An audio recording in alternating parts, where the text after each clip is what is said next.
afternoon once again to one and all. A very warm welcome to each and every one of you. On behalf of the Open Campus and the Central Bank of Barbados. Indeed, a very special welcome to our esteemed presenter, Dr. Jules. Thank you, sir, for entertaining us this afternoon. And I have recognized a few educators in our audience. We want to say a very special thank you for all of you for coming. I've also recognized some members of MISA in the audience as well. Thank you for coming. And of course, the Ministry of Education. We are very pleased to have an audience as esteemed as this one. The educators and those interested in education in this country. The lecture series has a very proud history of which the Central Bank and the Open Campus are both proud of. And this afternoon, there's no difference in the way we have conducted our lecture series. And this afternoon, Dr. Jules is going to make his presentation, Challenges of Education in the Contemporary Caribbean. I know the topic is one that is gripping and that we're all anxiously awaiting. Without any further ado, let me ask Dr. Maureen Lucas, Head of Open Campus, to give the introduction of Dr. Jules. Thank you. Good afternoon, ladies and gentlemen. And I'm not calling people by name, but I acknowledge the presence of a number of retired educators, retired public servants, and it is good to see that they have maintained an interest in the functioning of the education system. Ladies and gentlemen, the university in the Community Lunchtime Lecture Series, jointly hosted by the Open Campus Barbados and the Central Bank of Barbados, has, as one of its objectives, the sharing of ideas by preeminent West Indian intellectuals, preferably alumni of the University of the West Indies, and the scholars engaged in teaching, research, and service with the institution. Dr. Jules fits well into these categories since he earned his first degree as well as the Executive Masters in Business Administration from the Cave Hill campus. To this day, his association with the UWI is still very strong, and his service to the institution outstanding. He currently serves as a member of the council of our campus, the Open Campus, and as a visiting consultant with the Arthur Lockjack School of Business at the St. Augustine campus. When one thinks of scholars in the field of education in the contemporary Caribbean, a few names come to mind. Didacus Jules is one of them. No wonder, therefore, that the university, not only the university, but governments of the region have consistently sought to tap into his intellectual skills, skills which he honed at the University of Wisconsin-Madison, where he gained his MSc and PhD in curriculum and instruction. As most of us know, Dr. Jules currently holds the post of Registrar of the Caribbean Examinations Council, an assignment which he carries out with unflappable astuteness and vision. He is also chairman of the OECS Education Commission of the Organization of Eastern Caribbean States, chairman of the Foundation for the Development for Caribbean Children, and member of the Caribbean Child Support Initiative. Between 1997 and 2004, he served as the Permanent Secretary, Ministry of Education and Human Resource Development in the country of his birth, St. Lucia. He was also a member of a 3-person consultancy appointed by the OECS Ministers of Education to develop the OECS Education Reform Strategy, which we all know as Pillars for Partnership and Progress. However, prior to that, he had heeded the call for a new Caribbean order, and between 1981 and 1983, served with our comrades in Grenada as the Permanent Secretary for Education and Culture, and in the same portfolio as Chief Education Officer in the People's Revolutionary Government. Dr. Jules tells me that he is very proud of that part of his career. And indeed, yesterday, when I was a bit careful as to whether I should speak to it, and I spoke with one of his secretaries, and I said, "You think I can speak about it?" She said, "Oh, he is extremely pleased to have served in that capacity." So I believe that he is going to bring a very radical and fresh and exciting approach to this lecture. But one of the highlights of that service was his organization of a transformative national literacy campaign. I have so far introduced you to the preeminent UWI intellectual, the Caribbean public servant extraordinaire, the revolutionist with a keen transformative agenda. But permit me now to share with you some of the highlights of the career of our comrade, the urbane internationalist. During 1992 and 1994, he served as interregional coordinator responsible for the organization of networking initiatives between regional literacy networks stretching from Asia, across the Arab region and Africa to the Caribbean, Europe, and Latin America. Beyond that, he has been involved in major international consultancies with the World Bank and with UN agencies. Comrade Jules has also published widely on topics ranging from poverty alleviation to educational policy. Finally, he has the distinction of being one of 17 intellectuals from around the world whose work and contribution to educational transformation was featured in the 2007 book by Peter Mayo and Carmel Borg entitled Public Intellectuals, Radical Democracy and Social Movements. Ladies and gentlemen, please welcome Comrade Didacus to speak on the topic, the challenges of education in contemporary Caribbean. Thank you. Thank you very much, Comrade Maureen. So it's a real setup, you know. I've been asked many times about the Grenada experience, and when people challenge me, sometimes I say, well, what can I say? There was a French philosopher who wrote a book that says, God is dead, Marx is dead, and I'm not doing too well myself.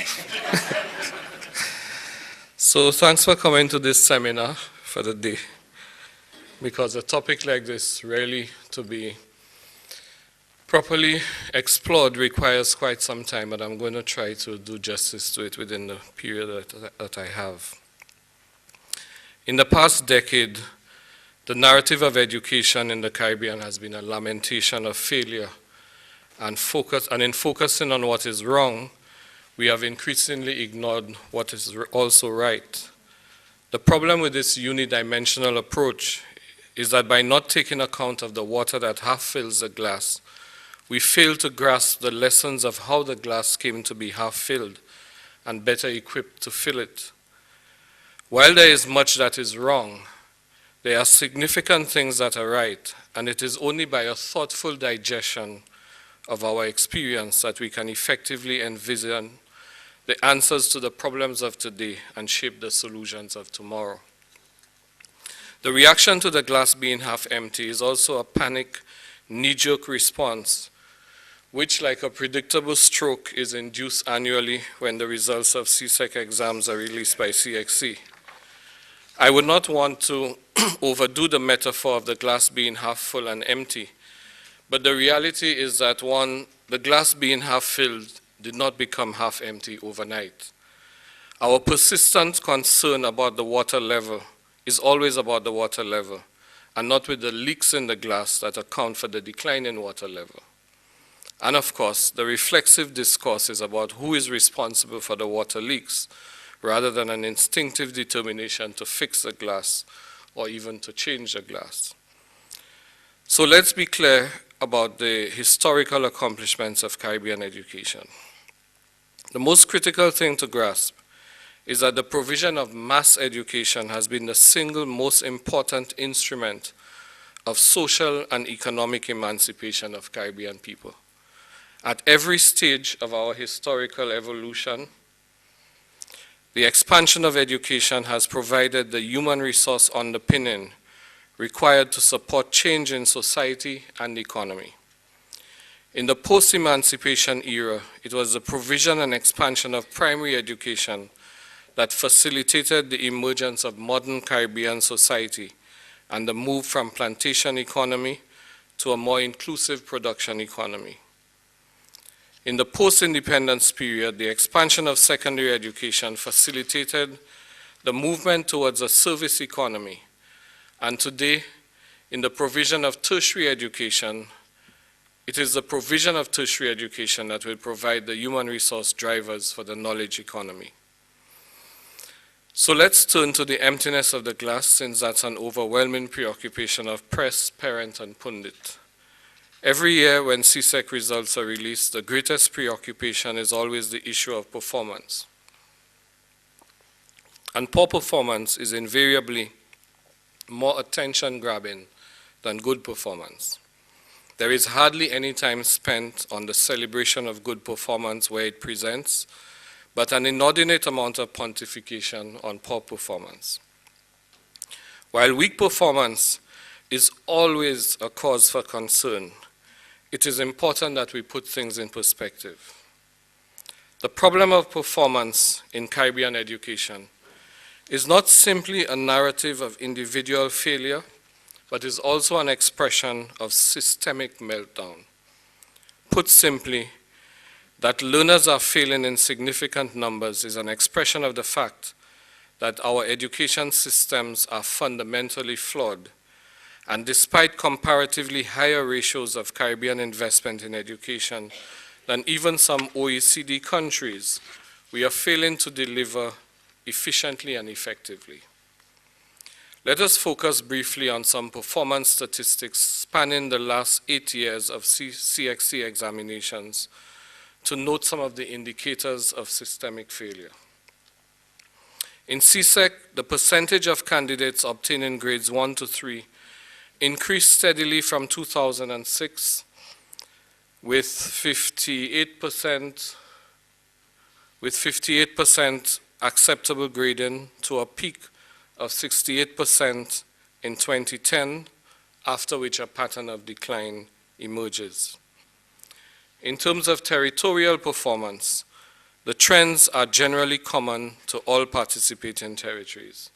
And the abnormalities you see there because the registration numbers in SABRE submits 3 candidates a year to our examinations, and I might add parenthetically that we treat them with the equal respect to as Jamaica, which has the largest cohort, and Suriname, which offers less than a dozen candidates so far. We are in fact exploring opportunities for inclusion of the Dutch-speaking Caribbean in CXC. Regional performance in mathematics has consistently hovered between 30 to 40%. English, following a progressive improvement, has declined sharply in 2012.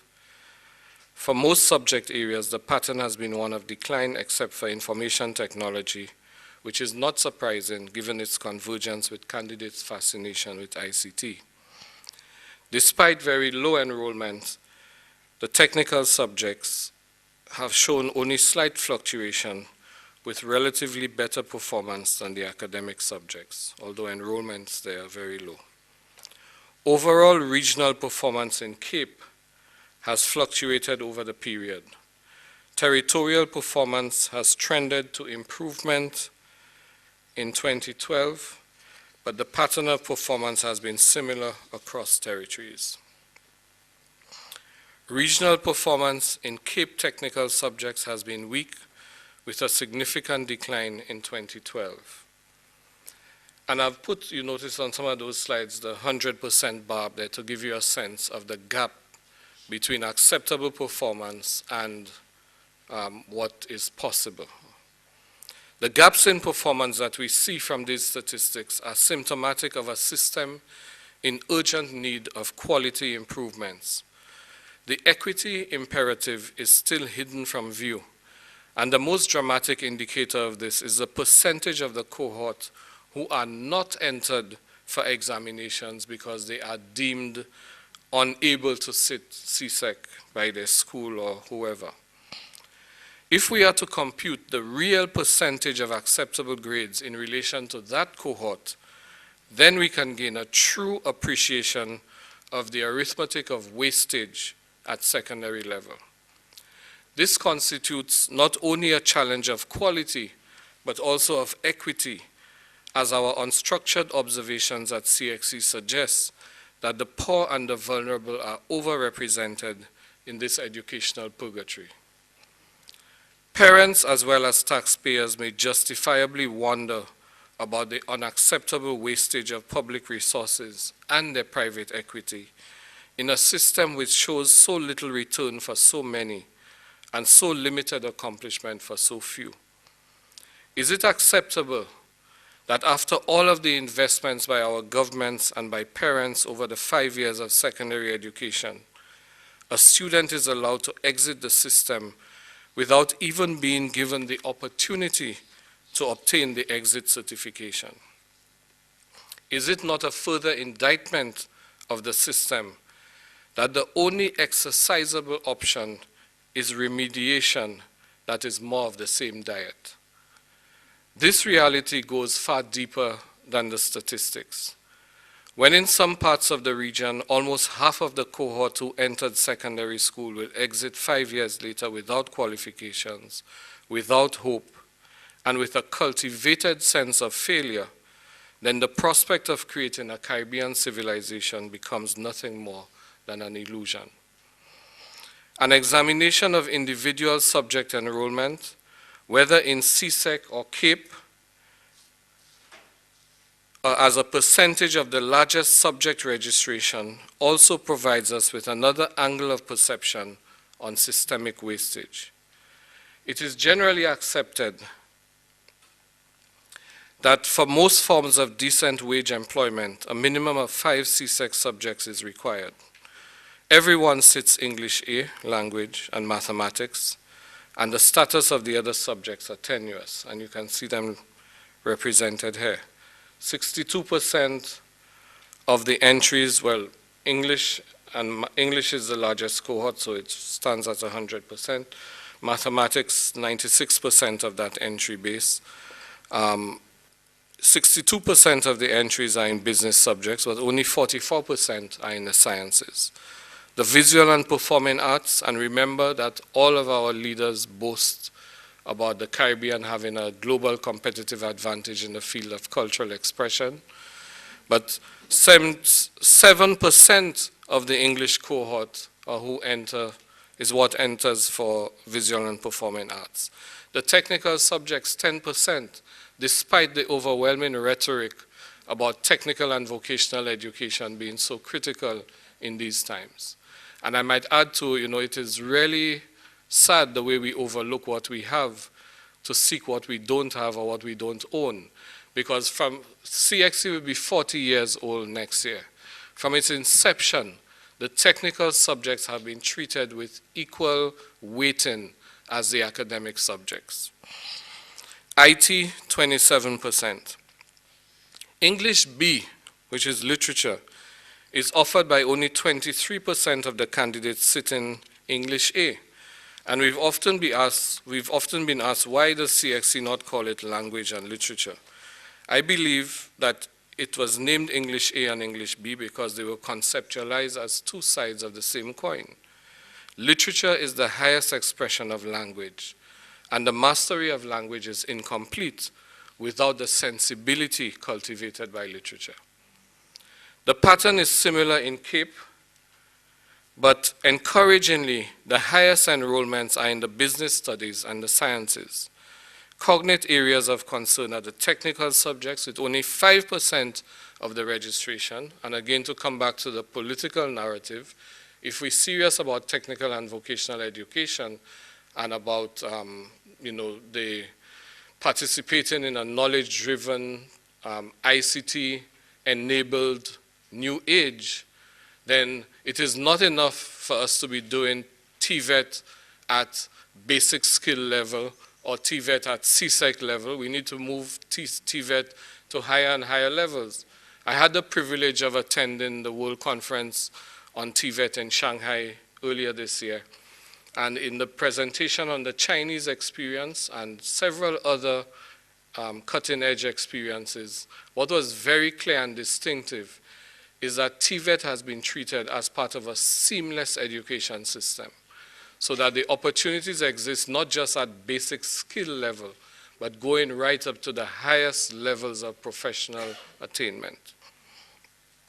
So here we see technical subjects with only 5% of the registration, IT with 7%, and visual and performing arts with 2%. Now I might add that we are it will be interesting to look at these figures 2 years from now, because in September 2013, CXC is going to be launching a number of new subjects. One of them is Cape Tourism, which is not just your usual tourism product, but looks at opportunities and entrepreneurship for students wanting to fit into the tourism product to add value at a local and community level. We are looking at Cape Entrepreneurship, which would help students in a very experiential approach to the teaching of entrepreneurship to be equipped to set up and understand the world of business. And we are looking, for me, the most exciting one is Cape Digital Media, which would involve modules in film, digital media, and gaming. And interestingly, and as a departure from our usual form of assessment, where the SBA constitutes 40% of the grade, in the Cape Digital Media, the SBA is going to be 60% of the grade, and the exam will be 40%. And students will be required, as the SBA, to actually produce short film, whether it's YouTube using your smartphone or whatever, produce, at least design a game, and to actually produce a mobile app. So it's going to be really exciting, and I think we are going to see changes, because where student interest is peaked and people have there's a convergence between the aims of education and the aspirations of the individual, we see a difference. Yet another perspective on this challenge is the analysis of performance by subject, quote unquote, passed. And you see here the pie charts for the last 4 years. In the last 4 years, an average of 28% of the candidates sitting did not receive acceptable grades, which are grades 1 to 3 at CSEC, in any subject. In 2012, that group represented 33.4% of the cohort. On average, over the past 4 years, only 21.3% of the cohort received grades 1 to 3 in 5 or more subjects, thus becoming eligible for decent wage jobs or higher education opportunity. Performance is therefore an issue of the highest importance and integrally related to quality and equity concerns. But the challenge of performance is not only an issue of educational attainment, but it is also central to national competitiveness in a knowledge era. And this is a challenge for which we must find our own solutions. Let me repeat this. This is a challenge for which we must find our own solutions. There are no importable models. There are only instructive examples and experiences. I strongly believe that the elemental solution to every problem is buried in the soil of that experience, and that every problem turned upside down and inside out yields its own opportunities. After 50 years of independence, we really ought to be able to adequately digest the lessons of our history, envision a better future, and shape implementable and affordable solutions. Our survival in the brutally competitive global arena is absolutely contingent on our capacity to not just obtain, but to create knowledge. Our ability not just to do, but to do creatively. How is performance related to national competitiveness? The evidence is around us, all around us. Those of us who would have been following the US electoral contest would have heard that central to President Obama's argument for a different America is the case for rethinking American education to better prepare Americans for 21st century jobs. The countries that have best weathered the recessionary storm, and some of those who have thrived in these times of adversity, are those whose educational agenda has been bold, future-oriented, and fundamentally grounded in quality and equity foundations. Think Singapore, think Finland, think South Korea, China, Germany. At the core of the problem that we face in Caribbean education is the fact that our education systems have evolved from the inherited elitism of the British model and have adjusted to the pressures for wider opportunity, but have done so while retaining the DNA of their origin. And it is interesting, again, if you've been following the news, that the new government in the UK has determined that they are going to end this whole GCE thing and go to a baccalaureate that will require 2 years of study, a one-shot 3-hour examination. It is an absolute return to elitism, and the education community is up in arms against that. But yet within the Caribbean, there are people who still maintain that we ought to have remained with Cambridge. Actually, Cambridge has decided that the Caribbean, Cambridge, like the Privy Council, has decided that the Caribbean is going to be kicked out. I wish we could have special fees for those who come on board because the British kicked them out. Compounded this distorted growth has been the mutation of imported features in the image and likeness of the major donors of each epoch. Again, who pays the piper calls the tune. We have been totally subordinate, if you look at the history of educational development in the Caribbean, to the dictates of the donor community. So we created junior secondary schools when donors were financing the construction of junior secondary schools, and we subjected an entire generation of Caribbean people to secondary schools which were half a measure of what secondary education should have been, and eventually we had to expand these into full-fledged secondaries. And so we've added features of technical education from Germany and France, comprehensive schools from Canada, and a host of other imitations paid for by other people's money. Let us be clear, though, that not all of these mutations were bad. Some have stood the test of time, and the reasons why these have succeeded contain instructive lessons for future educational transformation. One quick example. 30 years ago, Canada built comprehensive secondary schools in my own country, St. Lucia, in Castries, Vieux-Fort, and Soufrière. What was revolutionary then was the fact that these institutions offered both academic and technical subjects in what was intended to be a holistic curriculum. Now, by itself, this may not have been a success because at the time, 30 years ago, technical education was infra-dig. These schools, however, have succeeded beyond expectation and are now schools of choice. The Castries Comprehensive School more so than the others. One might say that their success was in descending order of urban-rural placement, because the more urban of these were more privileged in the allocation of resources, and consequently were better placed to secure their reputation. And that's a pattern across the whole Caribbean. You're from town, you get the best. You're from country, you take the rest.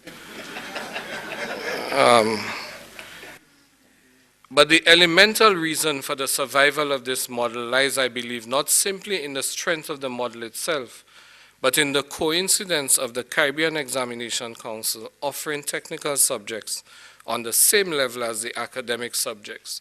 So what that enabled a school like Castries Comprehensive to do is to pretend that initially they could really compete with a St. Mary's College, which is like the Harrison College of St. Lucia, by saying that we are entering our students for O-level type exams, and we offer in both technical and academic subjects on the same level. So this provided both validation and parity of esteem to both strands. The moral of this story is that the success or failure of educational implantations is determined not on the inherent attractiveness of the initiative, but on how well, how deep, and how integral the process of adaptation to the educational environment within which it is implanted. Without that environmental adjustment, like a poorly transplanted flower, it is doomed to wither. There are three macro features of the contemporary situation in the Caribbean that I want to point us to. The first is that despite its laudable expansion and the progressive movement from universal secondary to universal primary education, universal secondary education, insufficient attention has been paid to early childhood development and stimulation. This is akin to the expansion of a house whose foundation has been neglected. Early stimulation of children 0 to 3 is an ongoing challenge, with many children having no access to structured programming.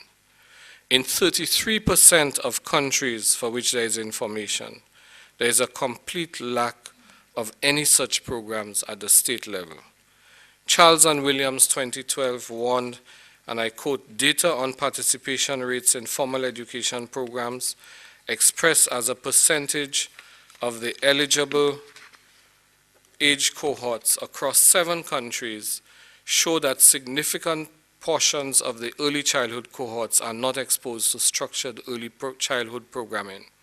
From the birth to 3 cohorts, the participation rates in 2009 ranged from between 17% and 41% for the entire cohort with a similar gender profile. For the pre-primary cohorts, children aged between 3 and 5 years of age, the participation rates range from 65% to 100%. All of the latest research, end of quote, all of the latest research reiterates the vital importance of stimulation and development in the early stages for brain development, socialization, and motor skills. The second thing is the persistence of poverty and its deleterious effect on education. Education starts with the power to dream in any and all circumstances. And in too many cases, that capacity is stultified by hunger, poor nutrition, domestic strain, and weak support structures at home. Throughout the Caribbean, the state has made concerted effort to mitigate these impacts, but its ability to maintain structures of support and an adequate safety net is being threatened by the bruising impact of the global economic crisis. The third one is the urgent imperative of quality. CXC statistics discussed earlier speak to that issue. There is no, think about this, ladies and gentlemen, there is no industrial production line that would be comfortable with the degree of wastage that is represented in the weak learning outcomes that we see. Whether you're producing soap or bread or whatever, or cars, no industrial production line would tolerate that degree of wastage that we allow and we take as a norm within the education system. And education, mind you, is no production line. It is supposed to be the nurturing of sensibilities, the development of individual capacity, and the maximization of human potential. So fixing quality issues is not a postponable challenge. I come now to what do we need to do. The problems outlined may seem daunting, but the challenges are not insurmountable. In the inimitable words of Antonio Gramsci, good old radical Italian philosopher, what is required is that we maintain, and I quote, an optimism of the will despite the pessimism of the intellect. I would argue that there are three big picture approaches that we should be guided by. The first is to keep it simple. Effective education change must start from an understanding of the system as an ecosystem. This means taking a whole systems approach that enables us to see and to establish the alignments that need to happen so that every dimension of the system plays its role in support of the vision and the goals of the system. A weakness of change efforts of the past, not only in the region but worldwide, has been the tinkering with the system in unilinear ways. So if we think the last 20, 30 years, pick any country in the Caribbean, and governments declare the critical priority is primary education, and we must fix the primary curriculum. So there's a huge, usually, well, historically, USAID-funded primary education curriculum, millions of dollars spent, hundreds of people engaged to redevelop a new primary curriculum. And the new primary curriculum is developed, and sometimes they forget to train the teachers, or the training of teachers is a token sensitization to the new curriculum. We do not look either at the implications of that new curriculum in terms of the resources of the school to deliver that curriculum. We don't often look at the kind of educational support material, as in textbooks and other stuff required to drive the curriculum.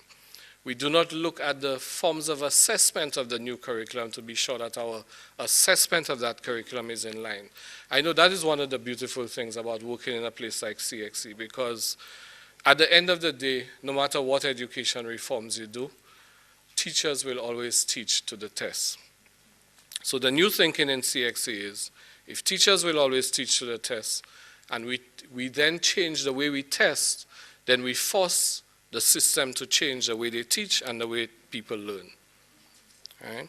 I think it was a guy called Hansen who said that people are not so much described by tests as constructed by them.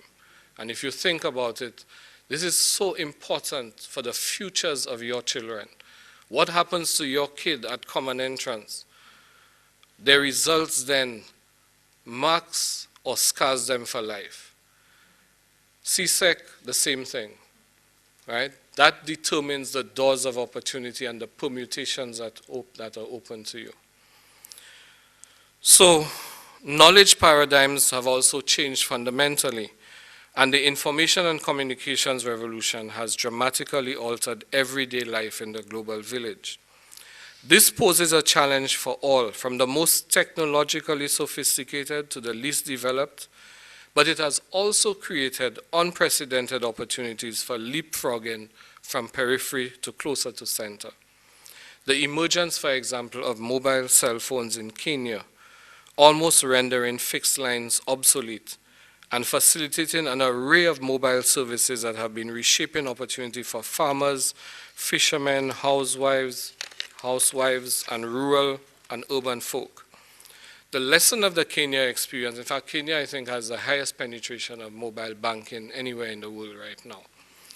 The lesson of the Kenya experience is that problems can be converted to possibility and obstacles to opportunity. Making this transformational leap, however, requires revolutionary and not evolutionary change that is becoming increasingly recognized. So Ken Robinson, and I would advise you all to Google, look for TED Talks, Ken Robinson, was very clear about this. He said, every education system in the world is being reformed at the moment, and it is not enough. Reform is no use anymore, because that's simply improving a broken model. What we need is not evolution, but a revolution in education. This has to be transformed into something else.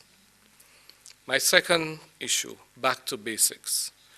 Getting back to basics requires that in taking the whole systems approach, we first of all seek a better articulation of the various levels of the system so that their interconnectedness is strengthened. Each education sector can no longer be treated as a silo. The interdependencies must be remapped so that we recognize that the contributing output of each, what the contributing output of each is to the succeeding level. Early childhood development must be contextualized as creating the physiological and cognitive capacity that determines human potential. Primary education should set the foundation that guarantees core literacies and the ability to continue learning throughout a lifetime. And those of us of my generation, I'm happy there are some retirees here, can easily recall the solidity of the primary education that many of our parents received that enabled them, without the benefit of easy access to secondary and higher levels, to continue to learn and develop professionally and personally. A lot of the icons of Barbadian society, going back 50 years, were not people with secondary education or university degrees. They had solid primary education, but they were equipped with the capacity to continue learning and the emotional and other intelligences that enable them to move and to thrive. Secondary education is the new basic, the new foundation benchmark for 21st century learning. It must ensure that the knowledge, skills, and attitudes necessary to survive and to soar are achieved. A fundamental difference between the old and new directions is that our systems must now define and create multiple pathways to success. The unilinear pathway, which only allowed one road in one direction for progress, must now give way to a multi-lane highway with loops, facilitating changes in direction and speed, more varied certification, catering for learners of different ages and stages.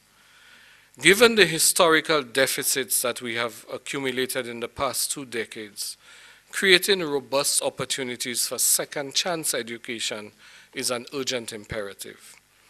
The ultimately strategic response to the psychosis of criminality, vulnerability, and hopelessness is education. And the accommodation of the education system to that huge out-of-school demographic will enable us to create the learning and caring nation. I am pleased to announce that the Caribbean Examinations Council has just concluded agreement with USAID on a major second chance education project that will facilitate a major outreach to institutions that currently seek to address this social and educational deficit, including, by the way, prisons in all of the participating territories.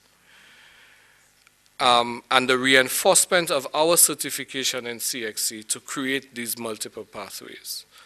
The fundamental message of this initiative is that everyone has the capacity to learn, and second chance education is not second class education. We want to take you from where you are to where you want to be. Thirdly and lastly, keeping the focus on learning. And the World Bank in its lead up to the new Vision 2020 document had done a sort of wiki approach, inviting people from all over the world to contribute ideas to this. And I can't claim credit from the Caribbean for this, but this was certainly an input that was made from the Caribbean to the World Bank, thinking that the focus of education has to be on learning. We must refocus our attention on learning outcomes. We have for many years defined educational progress by its inputs. How much money was spent by ministries, how many teachers were qualified, how many students were given access to secondary education. But we avoided the harder question of what precisely have we accomplished in terms of learning. Keeping the focus on learning will require some elemental mindset changes from the very top to the ground level of the education system. Ministries of education must begin to see themselves not as command centers, but as service centers, whose only raison d'etre is to facilitate the learning in the entire country. from chief education officer to classroom teacher, must understand that the reason they professionally exist is the learner. The school must become the center of focus of the education system.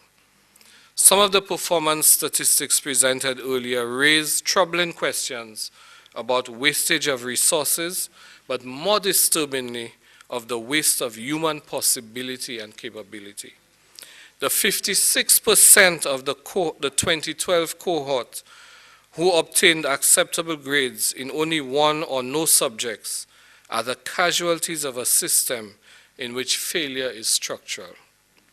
The unknown and unrecorded and uncared numbers who enter secondary school but will leave without even an opportunity to sit a terminal exam are the silent shadows that will return to haunt you in the street corners or attack you in your home.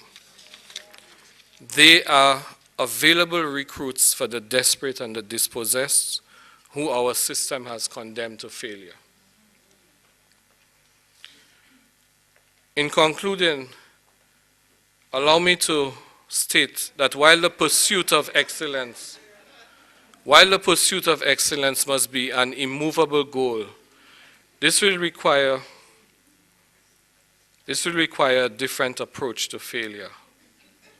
It was Winston Churchill who said that success is not final, failure is not fatal, it is the courage to continue that counts.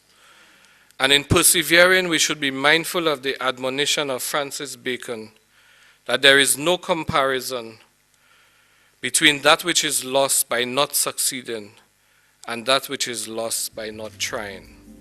Standing as we are in this twilight purgatory, let it not be said that we lost by not trying.